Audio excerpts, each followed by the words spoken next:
Dear students, after the video on conjoint analysis, we move to the second point of unit number 5. Video 2, we are going to understand the concept of factor analysis. In this, we are going to analyze what is factor analysis, what is the basic assumption of factor analysis, what is some history about factor analysis, goal of factor analysis. We'll also try to look into and have deeper insights about what are the objective, limitations, and application of factor analysis. We'll have a superficial understanding of what are the steps in case of factor analysis, and most important, how factor analysis could be understood in a better way by processing a data through SPSS. But here we will look into only the interpretation part, which is related after we get a data from SPSS. Moving forward, let us try to understand the first term. What do you mean by factor analysis? If you look at, we can simply understand that factor analysis is a statistical procedure used to identify a small number of factors that can be used to represent relationship among sets of interrelated variables.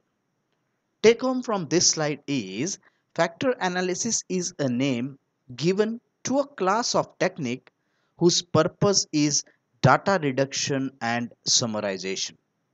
Also, factor analysis describes a large number of variables or questions by using a reduced set of underlying variables. These variables are called as factor. Factor analysis is one of the best technique which is when used to simplify complex data sets with many variables. Let us try to understand that with the help of a small example. If you look at an example here on the slide, we have almost 11 to 10 purposes for which the computer is used by a teacher. It is having different factors. Now, understanding and going deeper into each and every factor, we will have a large set of data available which will make us complicated for analyzing of data. So instead of having 11 variables, factor analysis will help us to reduction of data, and summarization means large number of variables would be, or questions would be, reduced set of underlying variables which would be called as factors.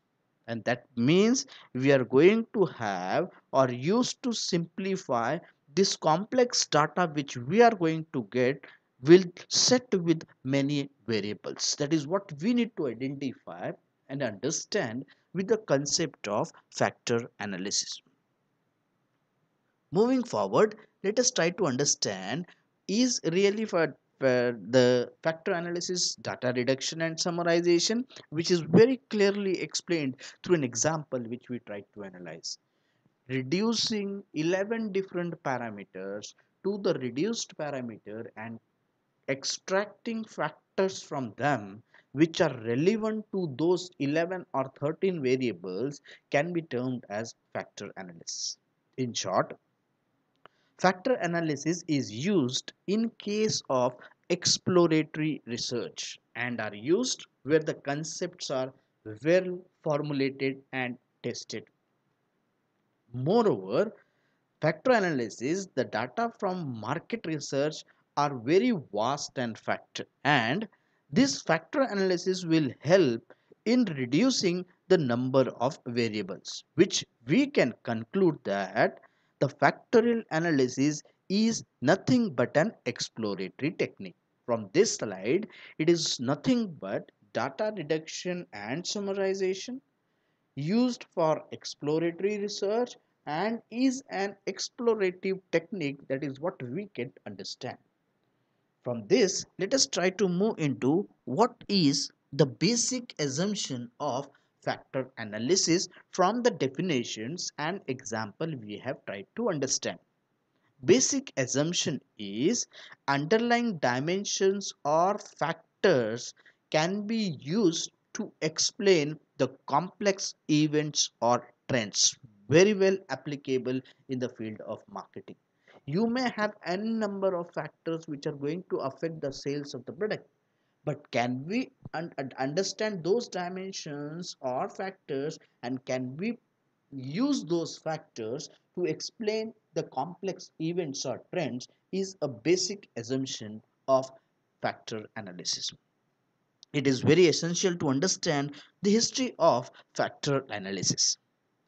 Factor analysis was invented nearly 100 years ago by a psychologist, Charles Spearman, who hypothesized that enormous variety of tests of mental ability, like measures of mathematical skill, vocabulary, other skill, artistic skills, logistically reasoning ability, could be explained one by one underlying factor of general intelligence, and he called that factor as an alphabet G, which is called as general intelligence. Let us try to understand what he is talking about. He said that n number of tests are available from where we can easily analyze mental ability. Can we put that all into one term, which is termed as general intelligence and is written as an alphabet G?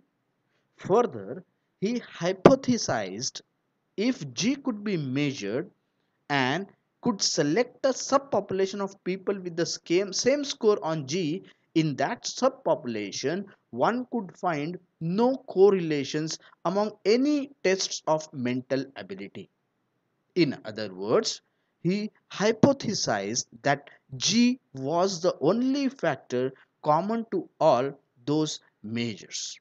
That is what the factor analysis was evolved, and here also the complex way of analyzing the mental ability was put into a very simple factor, and the factor termed was general intelligence, which is called as G.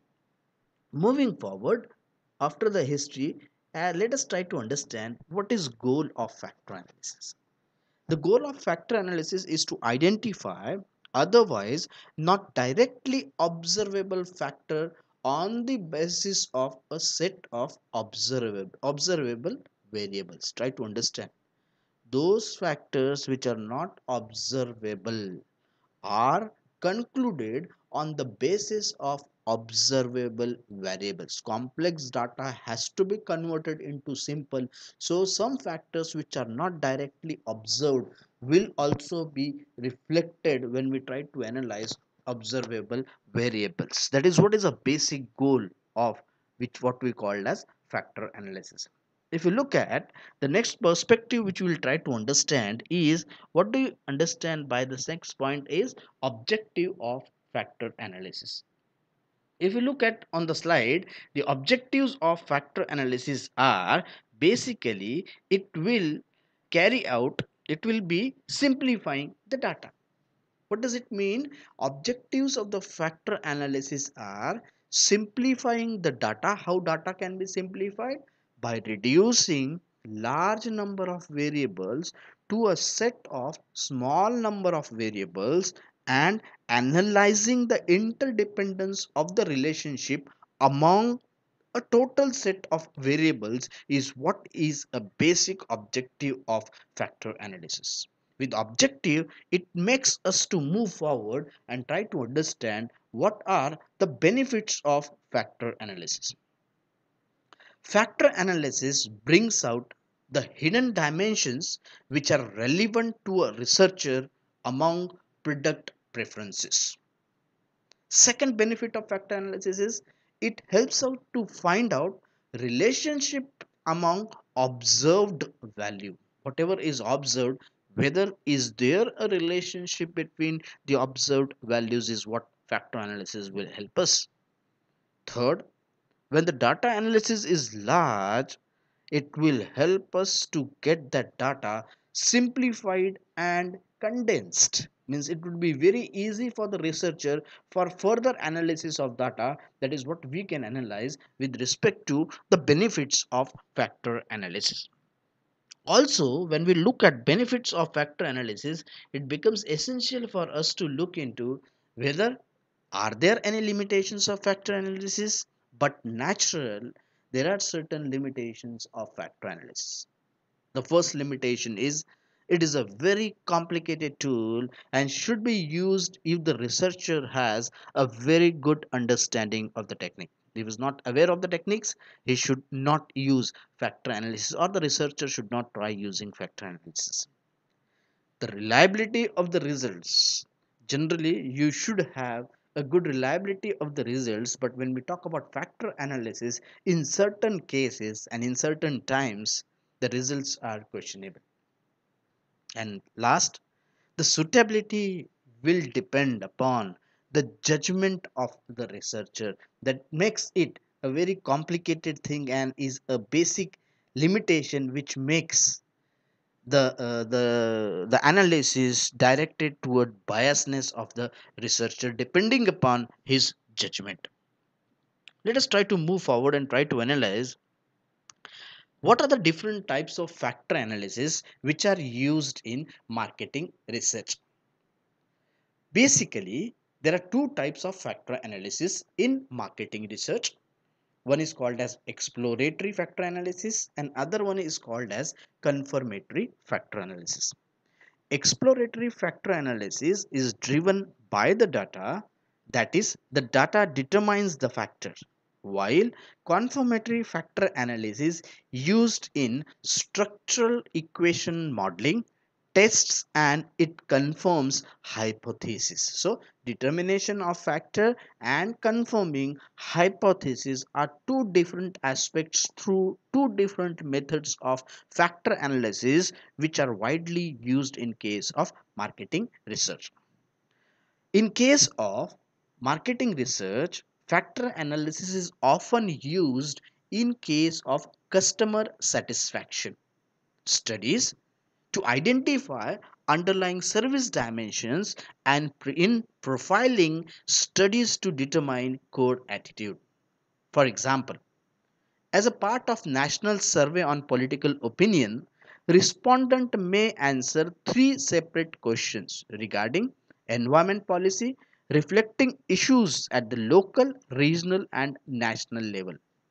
In this case, factor analysis can be used to establish whether the three measures in fact measure the same thing or not can be carried out when we talk about factor analysis. It can also prove to be useful when the lengthy questionnaires needs to be shortened. Suppose I have 50 questions which I need to ask, but questioning can be shortened with the help of factor analysis, but still retain the purpose is we need to retain the key questions.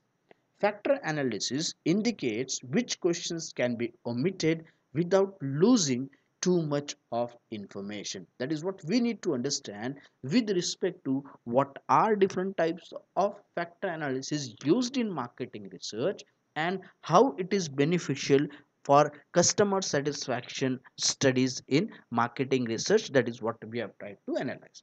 Means basically factor analysis is widely used in customer satisfaction studies.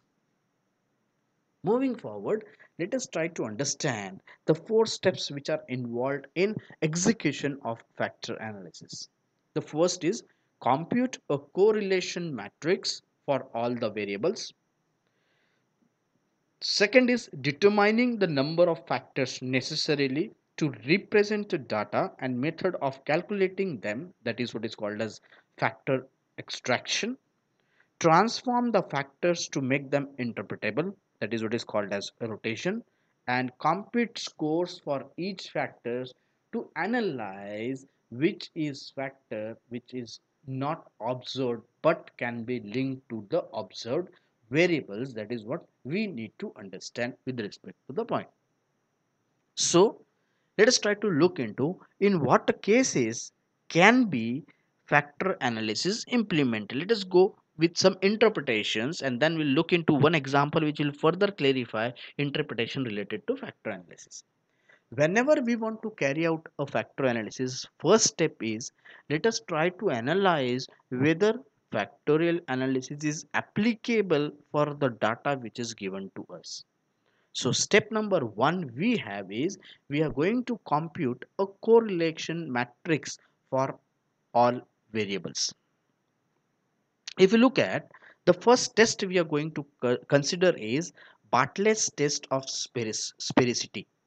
Why this test is used, what is the purpose, we'll try to understand that with the theory as well as with the help of an example.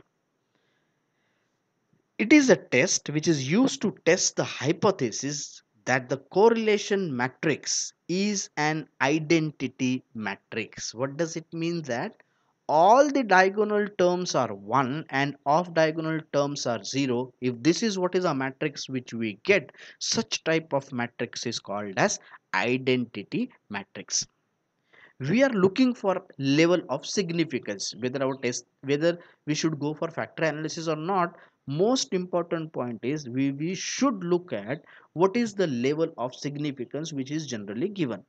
If the level of significance is less than 0.05, which means that the variables which are under study are correlated. In other words, picture a correlation matrix. All items are perfectly correlated with themselves and have some level of correlation with each other. If they are not correlated with other items, then they cannot be the part of same factor. That means if the level of significance has to be less than 0.05, only in that case factor analysis will be implemented. That is what we can understand from Bartlett's test of sphericity. One more test is what we will look into, which will help us to understand something much better in addition to what is Bartlett's test of sphericity. From this slide, kindly take home, level of significance has to be less than 0.05 if we wish to implement or use factor analysis. Second test is called as Kaiser-Meyer-Oakley. This is also a very important measure. What does it does? It is a measure of sampling adequacy. Is used to compare the magnitudes of coefficient correlation in relation to magnitudes of partial correlation coefficient. Large KMO values are good because the correlation between the pairs of variable, that is potential factors, can be explained by other variables. If the KMO is below 0.5, we cannot use factor analysis. That is what we can analyze from step number 1 with respect to what it talks about. We'll not go into the details of how the formula of KMO is done, but we should look at the values which are generally calculated and which will help to understand. Then we move to next step, which will talk about that how we can determine the number of factors necessary to represent the data and method of calculating them. The most widely used in which I have used is eigenvalue. Here, eigenvalue is the total variance which is explained by each factor, and any factor that has an eigenvalue of less than 1 does not have enough total variance explained to represent a unique factor, and it is therefore regarded. Means we need to consider only those factors which are having eigenvalue of 1 and above. Eigenvalue below 1 should be rejected. Let us try to understand how can we conclude and what will this eigenvalue help us. Let us try to understand that with the concept of scree plot. If you look at scree plot is a combination of component number on x-axis and eigenvalue on y-axis. In the previous slide, if you remember, I said we can consider only those values which are above 1 of eigenvalue. Only that cases will be used as a component for the further study. If you look in the graph and look at 1 on y-axis and draw a straight line, you will see that there are only 5 factors which are above one, which can be considered. Means from this scree plot I can easily conclude that there are 5 factors which can be extracted from 19 different components of my study, and these 5 factors will cover all the 19 factors, so that they get accumulated in either of the factors is what we need to understand with respect to this scree plot. Remember, we need to look at on y-axis, anything above 1 is to be considered as an important factor for our study. From the graph, we have 5 factors from study. If you look at 1 on y-axis, we have 5 different factors which we need to study. Now let us try to understand the interpretation part of factor analysis, which is more important for us to know into, because this is what could be applicable from examination point of view. Data would be given and it may ask you to explain what is your understanding from the data which is given to us. Let us try to understand that. Let us try to look at the question. If you look at the question, it states that interpret the results of factor analysis done on the following question to determine why people work in the organization. From the data given, answer the following questions. We have 5 questions to answer. The first and foremost question was, should factor analysis be used? If yes, why? If no, why? Can we calculate the eigenvalue?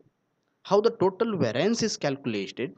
Calculate the communicalities for each value, and what is the contribution of identified factors towards total variance. These are 5 things which we need to, if we look at, every point can be of 2 marks, so this is what is a 10 marks straightforward analysis which we can do through factorial analysis. The two tables are given. In the first table, KMO related to sampling adequacy and BTS, that is Barrett's test of sphericity, is given. If you remember, what is the first thing when factor analysis should be used? Let us try to understand what is the data given and what we have studied in the previous slides. If you look at the data, should factor analysis be used? 2 things. KMO, value given in the problem is 0.698. And what is the hint for us? Larger KMO values are good because correlation between the pairs of variables will exist. So what is the rule? If KMO is below 0.5, don't do factor analysis. In our case, it is above 0.5, hence factor analysis can be done on the data given. Barrett's test of sphericity gives us to look at what is the significance value. We need to look at significance value. In the given problem, significance value is 0.000. What is Barrett's test of sphericity? It is a test to use the hypothesis that correlation matrix is an ideal matrix. Let us have the rule. Look for significance value. Has to be less than 0.05. If it is less than 0.05, we can use factor analysis. If you look at the value given in our problem, the significance value is 0.000. It also is less than 0.05. It will fulfill both the condition of KMO and Barrett's test of sphericity. Hence, we move to the conclusion that yes, factor analysis can be done on the data which is offered to us. Moving to the second part, if you look at, there was a table number 2 given in which we were given the component 1 and 2. Now, in this case, we will try to calculate the eigenvalue. When you look at the table was given, at the second step, what we need to do is, for calculation of eigenvalue is, we need to make square of the values which are given in the component 1. When we make the squares, we need to sum the values which is given at the bottom. If you look at the bottom, the squares were done for every value, like square of minus 0.028 was convert, square value was 0.00078. Likewise, all the components 1 were squared and the sum was calculated.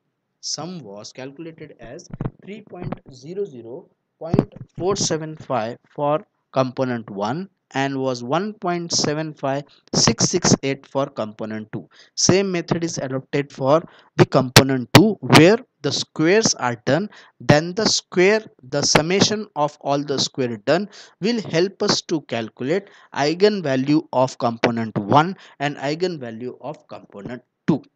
Hope so. It makes us a simple understanding that how we have calculated the eigenvalue. Then we move to the third calculation which is of our interest. The third calculation which we want to do is, can we calculate total variance?